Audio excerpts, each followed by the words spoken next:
Oke, bismillah. Inilah kuliah online Big Data lanjutan yang akan kita bahas saat lagi.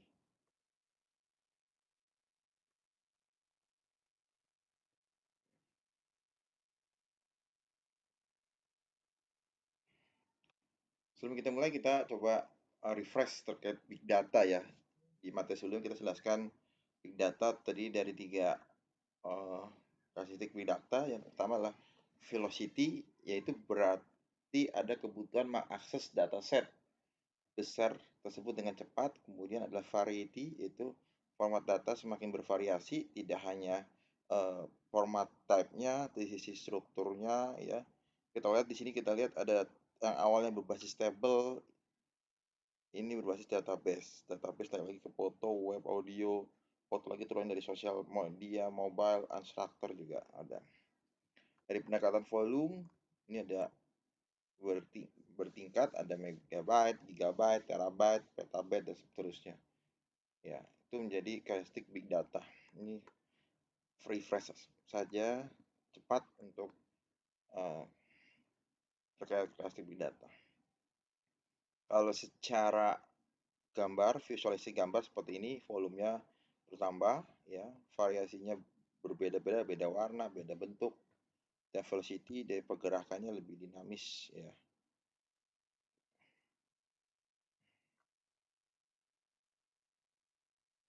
Nah, ini dari sisi volume data, jumlah pertumbuhan data. Saya agak cepat di sini karena sini sudah pernah kita bahas, ya, validasi data. Nah, dapat disimpulkan bahwa big data sudah mulai dimanfaatkan dan akan sangat berguna untuk dipahami lebih dalam untuk mengimbangi perkembangan zaman ke arah teknologi dan analisis yang lebih praktis. Perusahaan zaman sekarang mulai mempelajari tren pasar dan pola hidup konsumen. Perusahaan akan membutuhkan orang yang khusus dalam data mining. Nah, ini maksudnya apa sih gitu kan? Seperti itu. Kita coba gali lebih dalam terkait makna ini tadi kan, perkembangan zaman teknologi ya. Industri itu kan sebenarnya kan kita masuk bagian bisnis ya. Bisnis, definisi bisnis itu kan perusahaan yang organisasi yang bicara organisasi pasti ada strukturnya, ada timnya, nggak satu orangan, nggak perorangan. Kemudian ada bagian tugasnya, ada strukturnya, kemudian goalnya adalah mencari profit, yaitu keuntungan, dengan cara menjual barang atau jasa, ya apapun itu ya. Prinsipnya di dunia ini kan apa namanya, jual beli ya, kita jual beli. Kalau sekalian teman-teman yang sudah bekerja di perusahaan, boleh dikatakan kalian sedang menjual beli ya, bertransaksi ya, menukar nilai ya kan. Kalau bicara bisnis transaksi tentunya menukar nilai. Apa sih yang ditukar? Value ya, value ataupun manfaat ya. Kalian beli makanan enak gitu kan, ayam goreng, anggap value-nya kalian bisa kenyang, kenyah dan juga. Tapi kalau ditambah dengan value lain selain makannya enak, tempat duduknya enak gitu kan, tempat nongkrongnya enak. Nah, itu semua value-nya bertambah kan. Yang tadi cuman makan doang, itu tempat nongkrongnya enak, parkirnya enak gitu kan. Sehingga kalian mendapatkan value yang lebih enggak?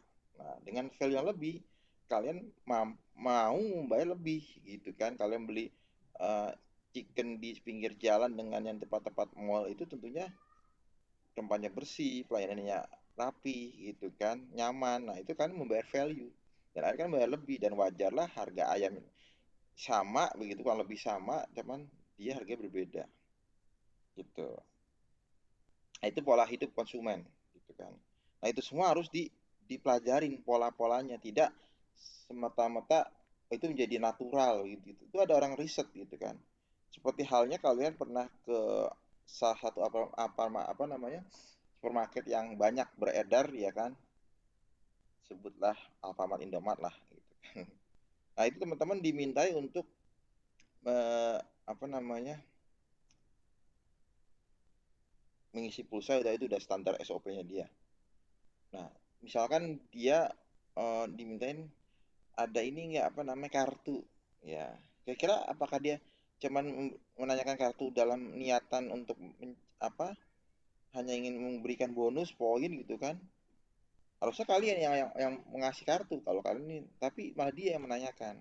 Karena ada maksud, kalian mungkin sadar tidak sadar kalian dimintai kartu gitu kan. Kalian punya kartu member, bahkan kalau nggak punya kartunya minimal nomor HP kalian sebutkan dan langsung terintegrasi nama kalian disebut, oh nama ini di di titik manapun, wah kok tahu nama saya. Nah, jadi dia terkoneksi sehingga kalian tahu, oh kalian beli barang ini gitu kan, namanya si A, si B, si C, sehingga dia punya punya pattern, punya pola terhadap transaksi tersebut. Nah, sehingga saya bisa menyimpulkan kalau kalian sering beli, misalkan sering beli beras, kan beras, ya, sering beli itu.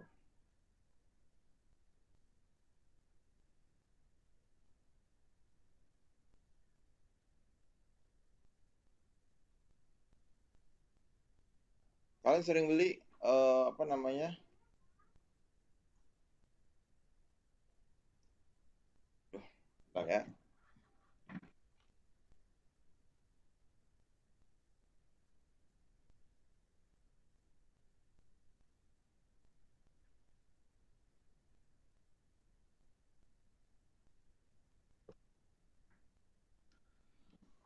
Oke, mana selanjutnya? Nah, jadi setiap kalian memberikan informasi belanjaan kalian dan juga apa namanya, kartu kalian, kalian terdetek di database itu bahwa karakter kalian tuh sering belanja itu.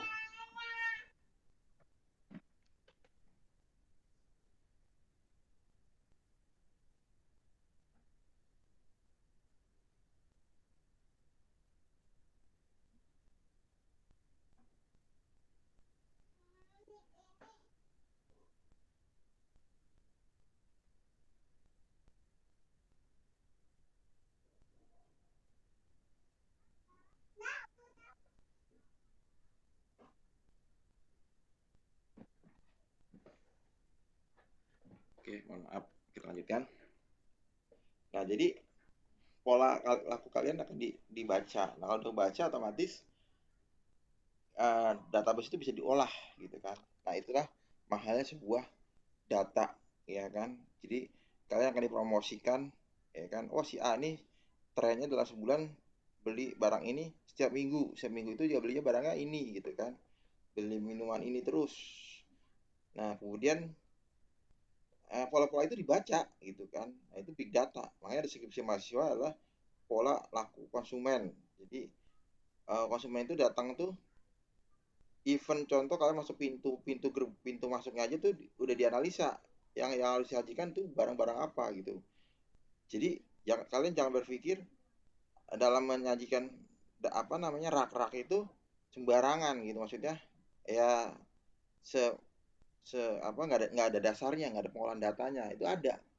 Kenapa ketika masuk buka pintu tuh biasanya barang-barang yang promo dulu gitu, terus kemudian ketika kulkas-kulkas di sebelah mana, habis dari kulkas dia apa urutannya itu based on atau berdasarkan karakter dari si pembeli dan udah dianalisa oleh teknologi big data gitu. Itu gambarannya. Sama suaranya. Oh, oh ya, maaf, maaf. Oke, ya. Jadi data itu kita olah, kita maksimalkan sehingga menjadi sebuah keputusan, ya, sebuah decision gitu. Jadi pola seperti itu. Yang sederhana sekali contoh, let's say kalian mau beli handphone.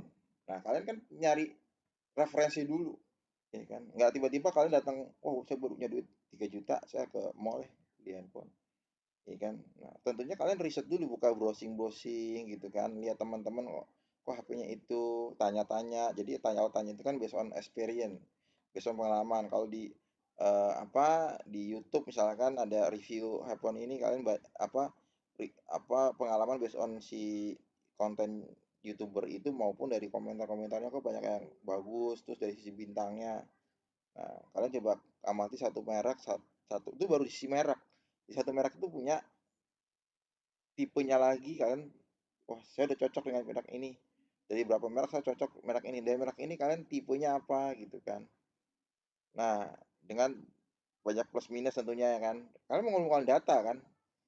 Nah, data itu kalian kumpulkan kalau sekarang zamannya internet yang sangat cepat, sangat mudah, sangat sangat gampang sekali gitu kan. Tapi kadang kalau nggak punya naluri ataupun nggak berkepikiran, kadang kita juga jadi tiba-tiba salah, ya ini udah beli mahal, nyata speknya kurang ciamik gitu kan. Nah, itu kan jadi ini makanya kalian pun yang udah belajar ini ya data analis itu, event kalian beli sesuatu itu kan kalian riset di sisi mereknya, kualitasnya, terus udah oke, harganya dengan pendekatan harga, terus kemudian dalam mendapatkannya juga dipertimbangkan kan. Kalau sudah oke, belinya di mana? Kok mau offline atau online? Kalau offline kan kelebihannya kalian bisa tanya-tanya lebih puas, bisa lihat fisiknya dulu, bisa pilih-pilih. Itu kan karakter yang tidak bisa terhindari. Tapi kalau online ya gambar-gambar aja gitu kan. Nah, jadi itu juga berarti ada resiko-resikonya, ada apa nanti ada masalah dan sebagainya. Nah, itu habit itu karakter itu kan sudah mulai hidupkan dari sekarang. Ya kan, event kalian mau beli handphone baru, mau masuk kuliah waktu itu kan. Nah, jadi ketika memutuskan itu lebih lebih tentunya lebih lebih presisi dan lebih valid dan lebih yakin karena didukung dengan data-data yang mendukung. Nah, hal yang kecil aja dalam hidup kalian aja butuh, apalagi dalam uh, perusahaan. Seorang manajer dalam memutuskan sesuatu kapan saya memberikan reward atau punishment kan didukung data, bukan masalah like dislike itu suka nggak suka gitu kan. Nah, itu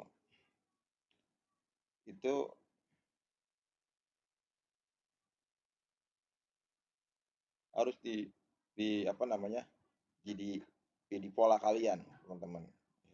Nah, kalau kalian tahu polanya, kalian akan lebih semangat dalam mempelajarinya. Oh, ini bermanfaat saya buat kedepannya. Karena di kantoran itu efisiensi di perusahaan banyak, maksudnya pengurangan ataupun dioptimalkan ya.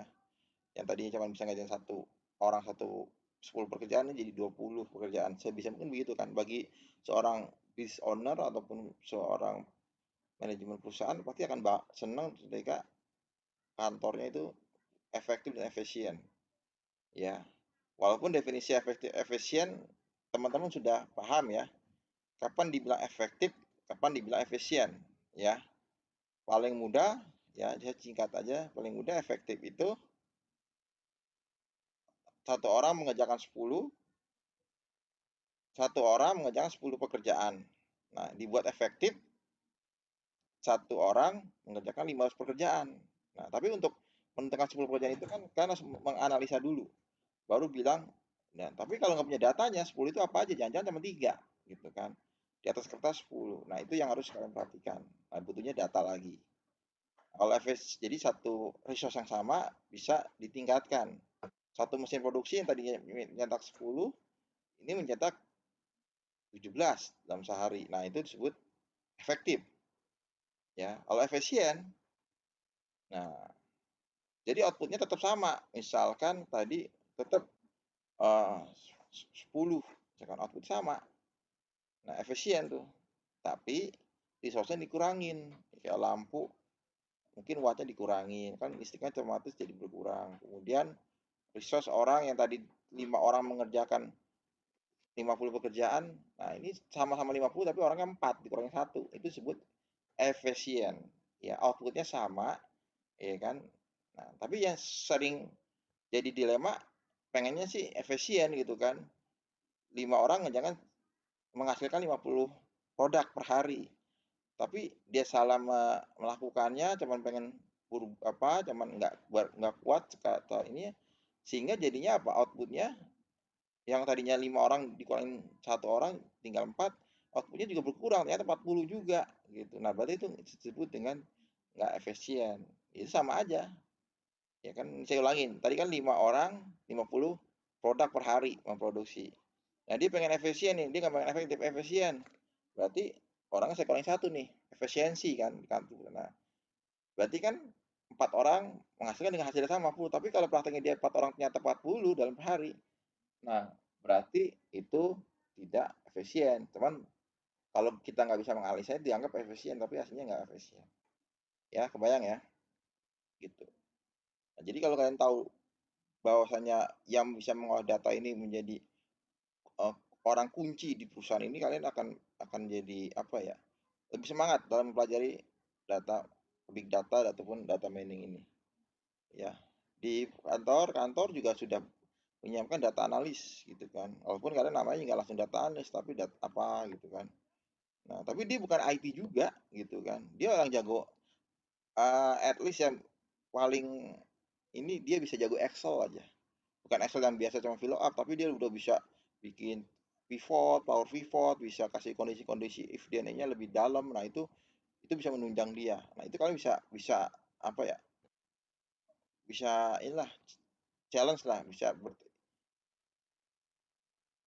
apa? Ikut kompetensi lah untuk bisa bertahan di perusahaan untuk bisa naik gitu. Karena manajemen butuh orang-orang seperti kalian. Seperti itu. Ya, bayang ya. Ya, sekali lagi karena saya pengen kalian kalian tuh lebih semangat dalam kuliah, dalam belajar ya.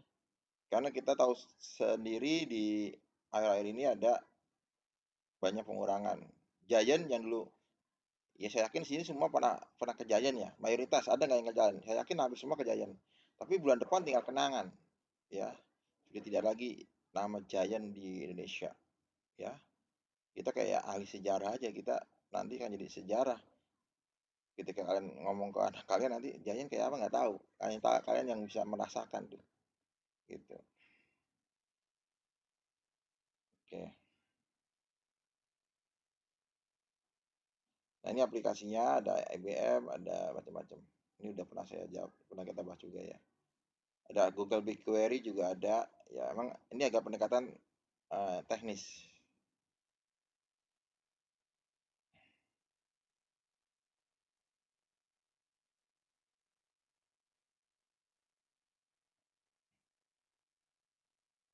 Nah, ini adalah perbandingan antara tradisional data arsitektur dengan big data arsitektur.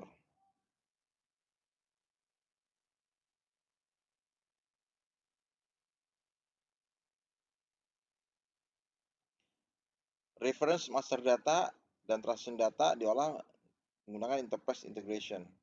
Masuk ke data warehouse, kemudian di analytic capabilities. Ya.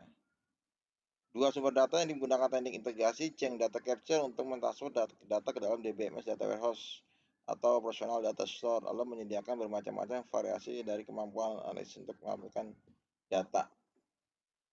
Beberapa kemampuan analisis ini termasuk dashboard, laporan APM, BI, application, ringkasan query, dan visualisasi lainnya.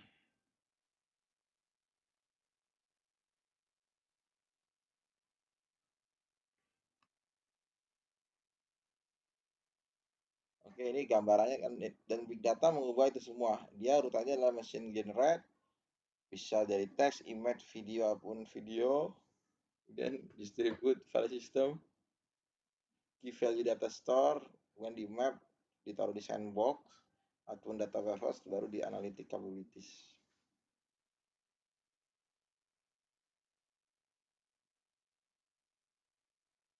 Oke, kita masuk lagi integrasi aset itu big data. Bicara data, umumnya kita tahu bahwasanya data itu adalah pertama master data atau reference data. Ya. Contoh master data apa? Contoh ketika kalian input transaksi di mana yang sifatnya kalian hanya boleh memilih dari standar yang ada. Itu disebut master data. Contoh adalah master yang paling gampang, kita aplikasi belanja aja. Ketika kalian beli barang itu dari master produk ya kan.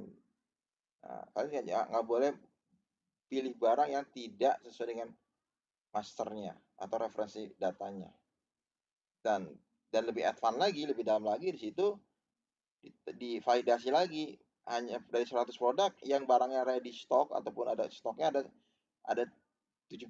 Nah, berarti yang boleh muncul atau boleh dipilih yang 70. Nah, itu kan basic banget ya. Sehingga datanya terstruktur gitu. Nah, tapi ada beberapa data-data yang tidak bisa kalian apa namanya? masterkan. Itu masuknya di apa di bagian dari transaksional, contohnya adalah deskripsi alamat, ya kan, itu nggak bisa dimasterkan, kalian ketik bebas gitu kan. Kemudian tanggal apa tempat lahir, sekarang juga tempat lahir rata idealnya sih harusnya tempat lahir kalian langsung buat suatu pola gitu kan. Nah itu sering kali dalam data simpulan tanggal lahir, tempat lahir itu dibuat teks.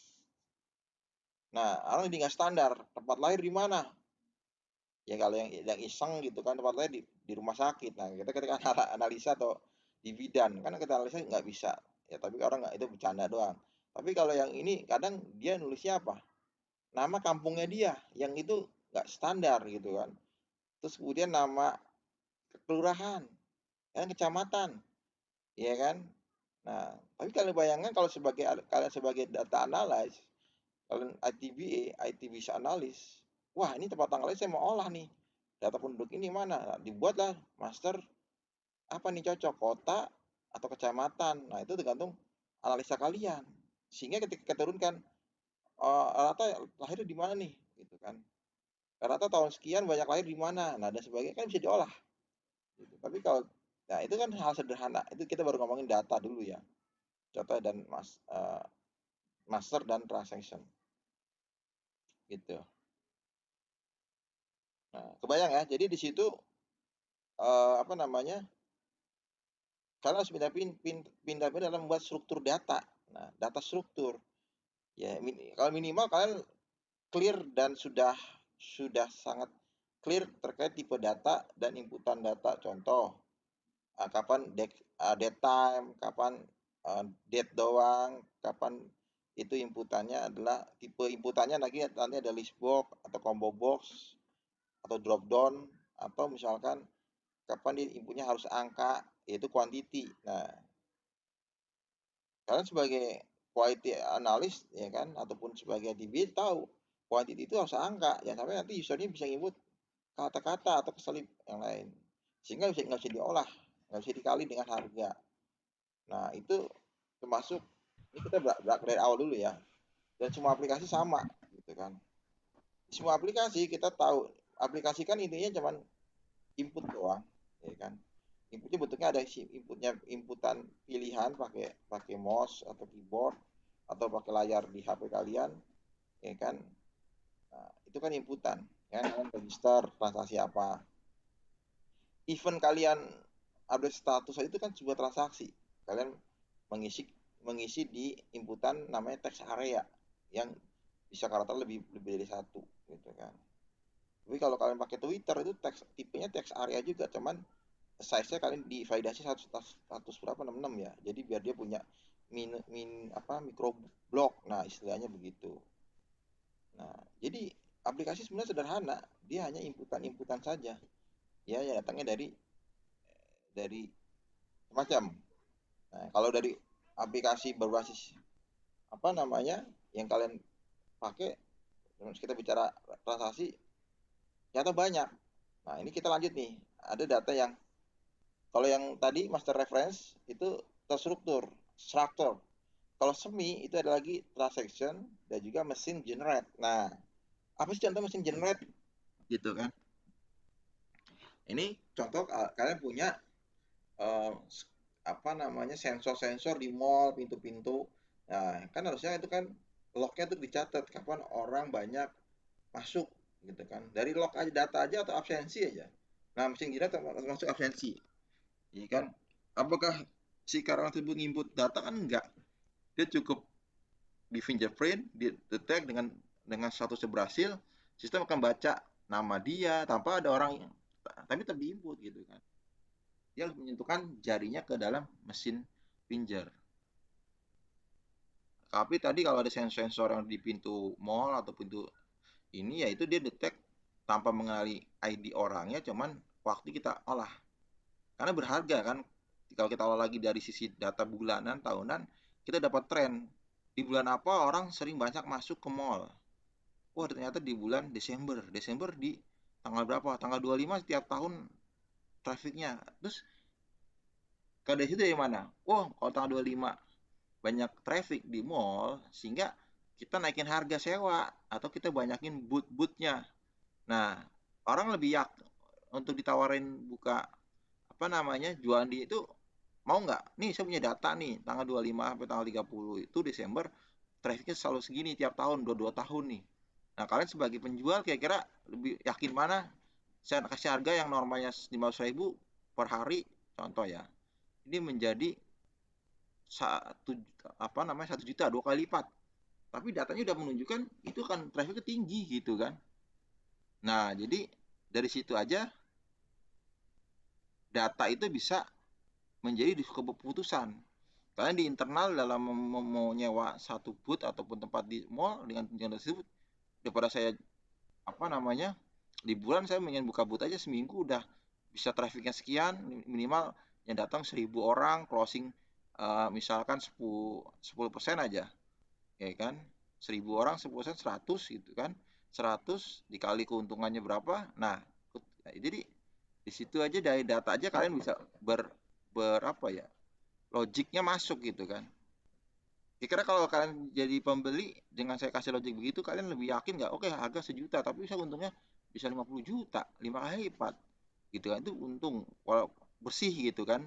Udah apa dikurangin HPP, dikurangin biaya-biaya lain. Nah, berarti make sense gitu kan, masuk worth it lah untuk dijalankan, gitu.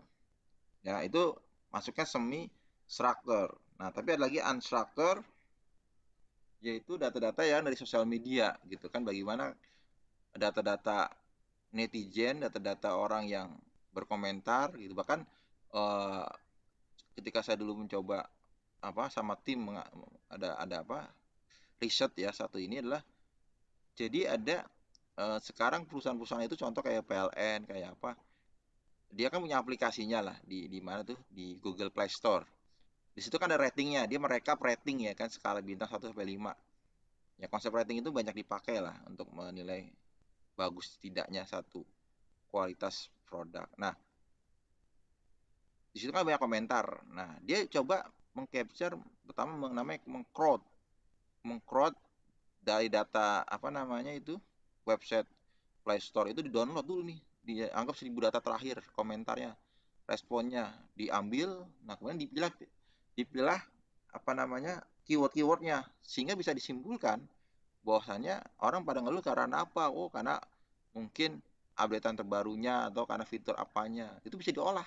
Jadi keputus, ini kalau mau kamu mau perbaiki ini karena di komentar-komentar ini gitu kan. Jadi nggak satu-satu nurunin, kalaupun minta data dari ini kan juga nggak dikasih lah, dia nggak buka gitu, cuman bisa dilihat. Nah, itu ada tekniknya, ada jasa-jasanya untuk kita mendownload data tersebut, minta didownloadkan, termasuk para caleg. Nah, caleg itu juga ada jasanya, jadi melihat apa namanya elektabilitasnya itu dari komentar-komentar itu, dia apakah sentimennya negatif, positif, itu bisa dibaca gitu. Dulu saya punya ada apa mahasiswa Bani Saleh yang membuat skripsinya itu terkait itu.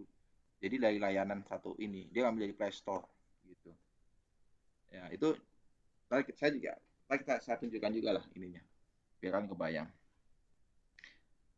Terus kemudian unstructured text, image, video, audio. Ya kita tahu kalau bicara teks, teksnya bentuknya notepad ataupun apa nama image yang mungkin masih kertas.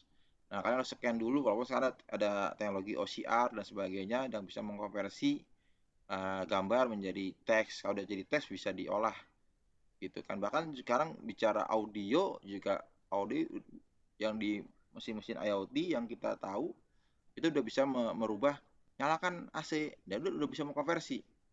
Nah, nanti kan direkap dari semua pengguna alat tersebut yang minta nyalain AC itu sehari berapa kali. Gitu. Oh, ternyata trennya dia pada minta nyalain lampu sehari berapa kali gitu kan, dan sebagainya. Nah, itu bisa diolah lagi nggak? Bisa. Karena sekarang sudah berpola.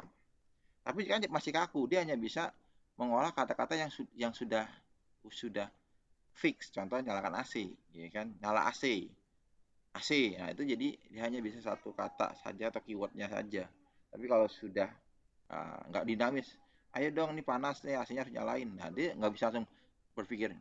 Nah, nah itu butuh advance lagi, lebih dalam lagi untuk video juga sekarang kan banyak, kayak di YouTube kita tahu teknologi terbarunya, dia udah bisa membuat satu subtitle. Subtitlenya itu bukan dari dia buat dari video, tapi si YouTube-nya sendiri yang menerjemahkan.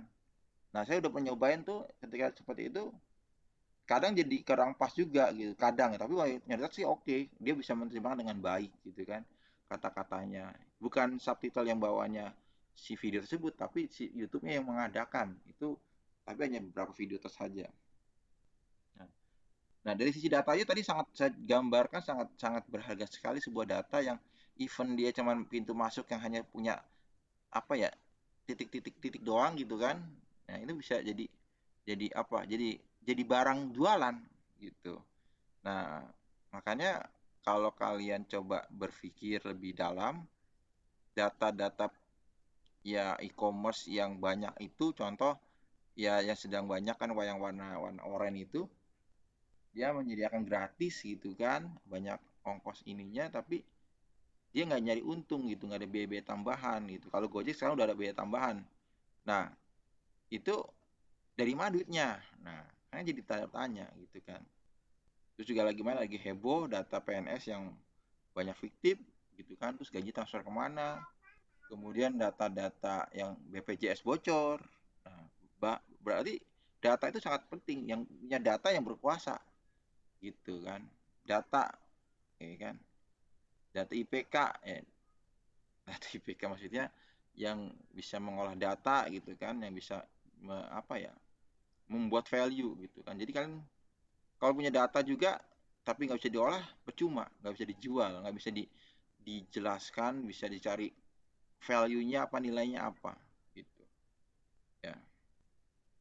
Nah, dengan arsitektur ini saya belum bahas semuanya, teman.